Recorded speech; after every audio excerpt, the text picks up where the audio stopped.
instead of you have to lose in order for me to gain. What do you think that equestrians can do to change and to support each other more? And this is across any discipline, because I feel as though we really need to start supporting each other instead of, comparing and, just exactly what you were saying, saying, I don't, I'm not happy, she's better than me, your horse is better than mine, and all that baloney. What could we do to start changing the game and making it more supportive towards each other? Basically, as we've just discussed, number one, let go of judgment.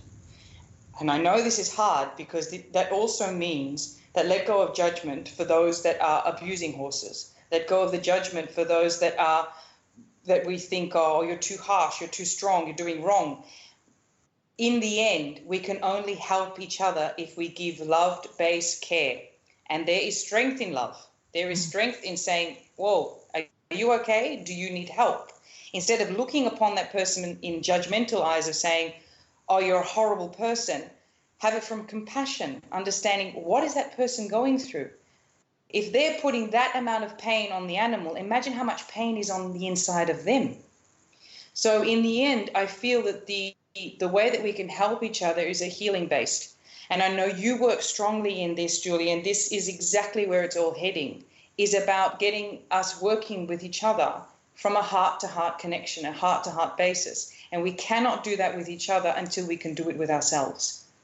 Absolutely, 100%. And the heart-to-heart connection is exactly what I love to do. And it's because so many of us, and even the non-equestrians, even if you don't ride, a lot of people have lost their way because they've lost their connection to the heart. They may be more connected to the internet and their phones than their heart. And your heart has your spirit and your soul connected to it. So when you have lost connection with your heart, you've kind of lost your way. You've lost that deep feeling of love, as you just said, and the abundant mentality versus the lack and ego mind and fear-based mentality. Exactly. What do you think, in all of the years that you've worked with horses, what do you think they are trying to tell us as humans? Evolve. Mm-hmm. Look, I really feel that they're here helping us move beyond a fear-based awareness and into a love-based awareness, which is a lot of work and takes a lot of lifetimes. So the horses, their basic message is they love us for who we are. They don't hold judgment from us. So their first message is treat yourselves in the same way that I treat you. See yourself in the same way I see you. Love yourself in the same way I love you.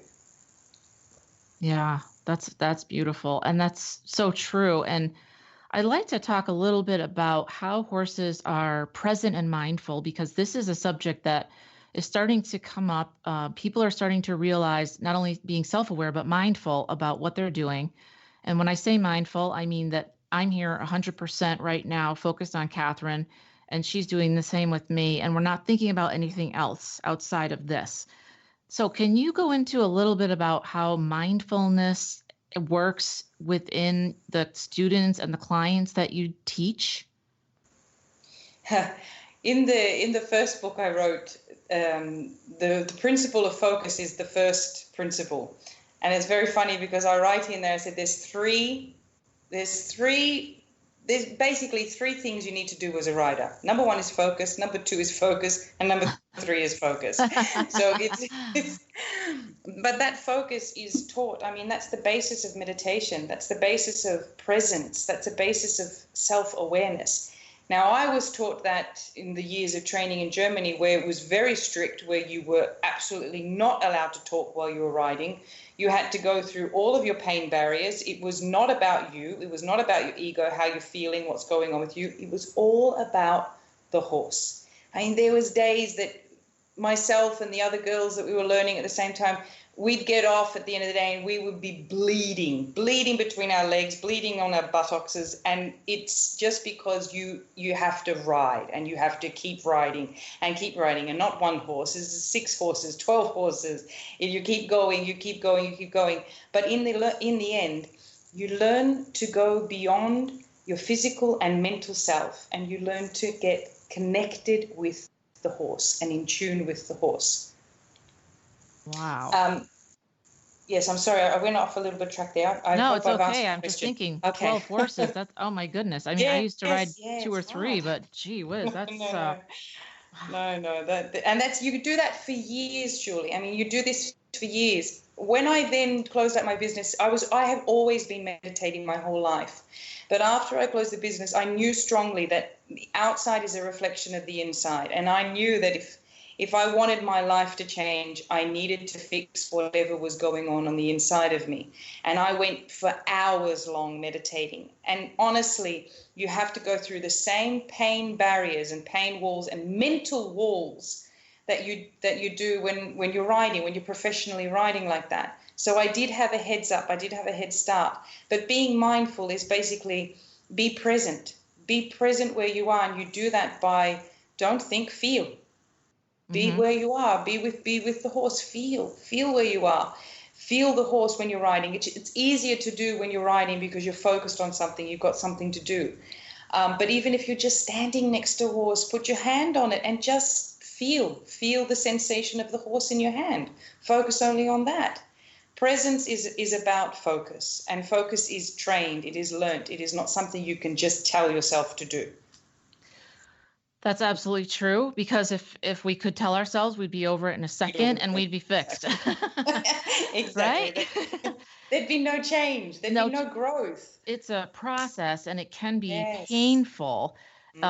In terms of when you talk about mental and physical, I can certainly understand that. That makes complete sense to me. But we're running out of time, Catherine. You've got so much good energy and so many good things to say. I'd love to give you the opportunity to leave the listeners with something. What would you like to leave them with? We have a few minutes. Love yourself just the way you are, exactly where you're at in your evolution of what you're learning. Really embrace all of your mistakes, all of your failures, everything that you are right now. Love it, because your soul needs it in order to get where it is going. Yeah. And forgive yourself, right? That's part of love. Absolutely. That's part of love. Absolutely. Because forgiveness is a process too. I feel like for years, I never forgave myself. I forgive other people sometimes, but not, got to give yourself the same grace that you're giving your horses or anyone that you love. Yeah, always remember, and I just will leave this with you because there are a lot of listeners I know going through this, is when you start to become aware and you start to realize, oh, I used to hit my horse, or I used to do this, so there's guilt. Now, remember, guilt is ego-based. I know this is very hard a pill to swallow, but guilt is an ego-based emotion. So always remember, when there's guilt, replace it immediately with self-love and self-forgiveness. Guilt is ego-based? I didn't know that. I know. It's a tough one. So wait, are you saying that we can shut that off? Because it's ego-based, we can shut down our ego. Of course you can shut down your ego. But that takes years. Yeah. Yeah. So if we feel guilty about something we've done, we can just bring in love instead. Is that the way to do it? Exactly. Okay, forgiveness. For guilt, always replace it with forgiveness. But when you've evolved past your ego state, you will find you don't experience guilt anymore because there's no more self-judgment. There's compassion, love, and understanding instead. Oh, I see. Okay. Okay, because self-judgment is huge, and I think there's so many. I don't know anybody that doesn't suffer from that, to be honest with you, male or female. We all judge ourselves, and sometimes very harshly.